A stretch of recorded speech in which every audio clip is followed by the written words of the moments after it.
Shut the fuck up. Eu não tô de brincadeira, eu não tô de brincadeira. Vem que vem, você que lira, vem que.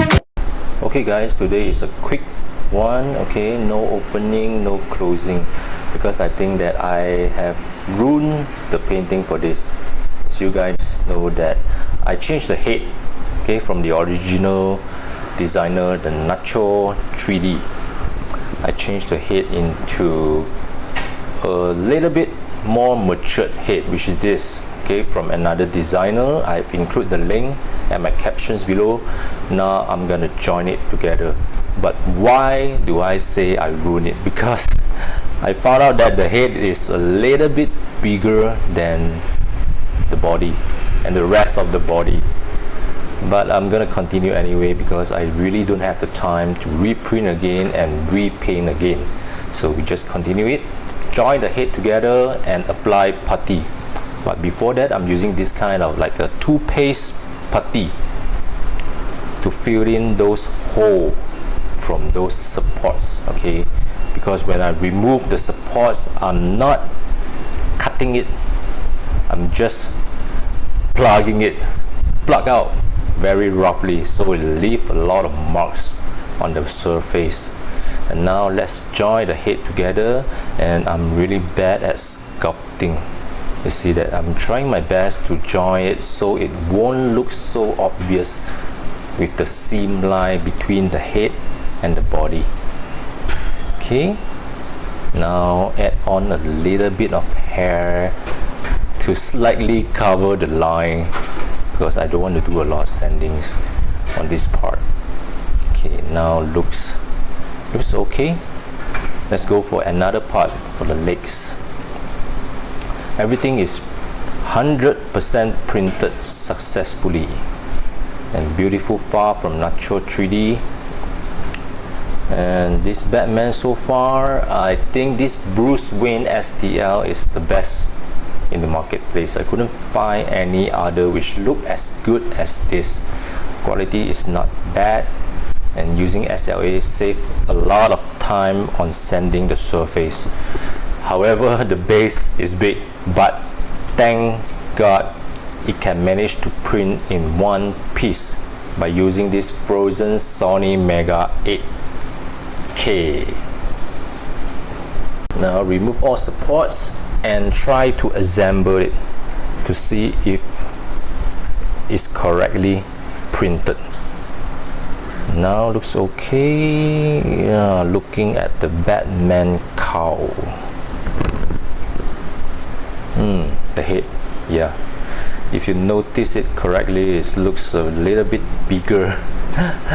But I'm just gonna continue painting it anyway. At first I don't think I want to upload this video, but I think that someone might print this Bruce Wayne STL and some beginner might looking for some painting sharing video on YouTube, so I'm gonna upload this anyway. I airbrush it, the skin base, because it's too big. If I'm gonna use the hand painting, I'm gonna paint it a lot of layers. Okay, as usual, the warm tone consists of red and orange. When I brush it, I wash it through the body. I wash it on the scars and bruises as well. Okay, a little bit by a little. And please ignore the skin, because this Sony ZV-1 camera, it got a default setting on the soft skin effect. So my Bruce Wayne, the face looks really girlish. Okay, like those girls with those men with girls makeup. So just ignore it. If you want to see some detailed hand painting on skin surface, you check out my other videos. Okay, the head sculpt Tony Stark or the Batfleck and other 3D print and paint video. You can see that the face is so smooth. Oh my God.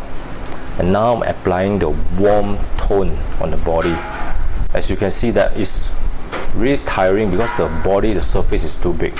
And now for the bruises. Okay, bruises, you can check out this picture on Google image. you search, you type in bruises,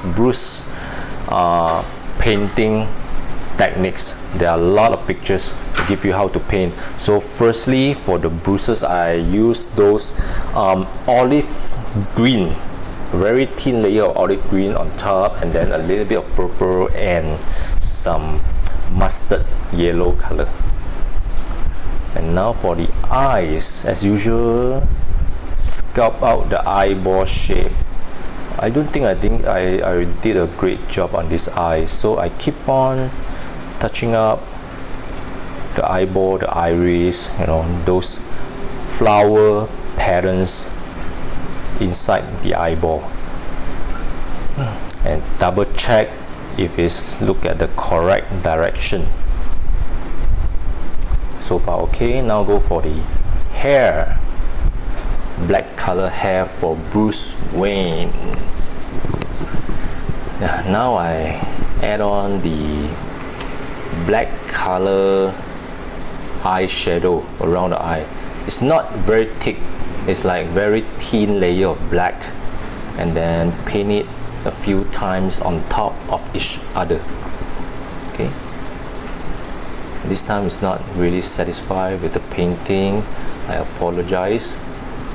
Maybe I'm fed up with the head size. And now using the Citadel glossy gel. No matter how bad you paint your eyes, once you apply this gel, it looks much better. Okay, and see the effect after this. Shiny. And it's kind of hard to paint those realistic effects because the head is quite smooth, the surface, so I'm having trouble to paint it with those realistic skin effects. And this part is easy. Dark gray on top of black base for his pants. And then this time I'm not using the yellow for the belt. I'm not using gold, sorry. This time I'm using yellow, more to comic.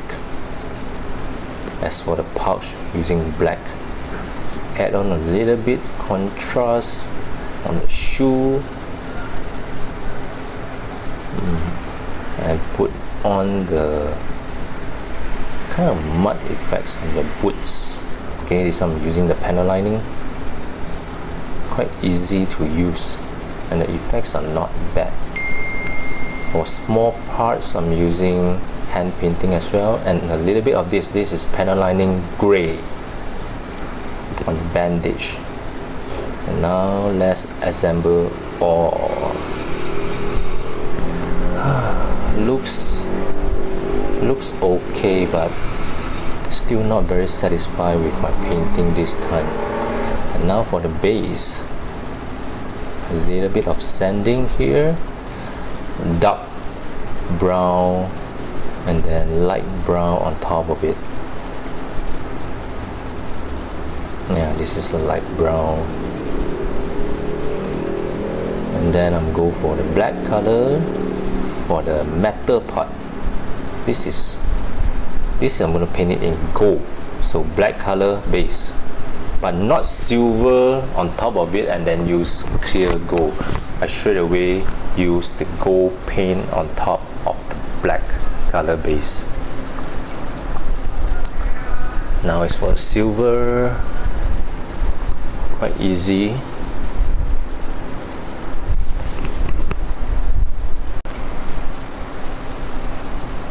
Now you can see that it's a bright gold on top of black.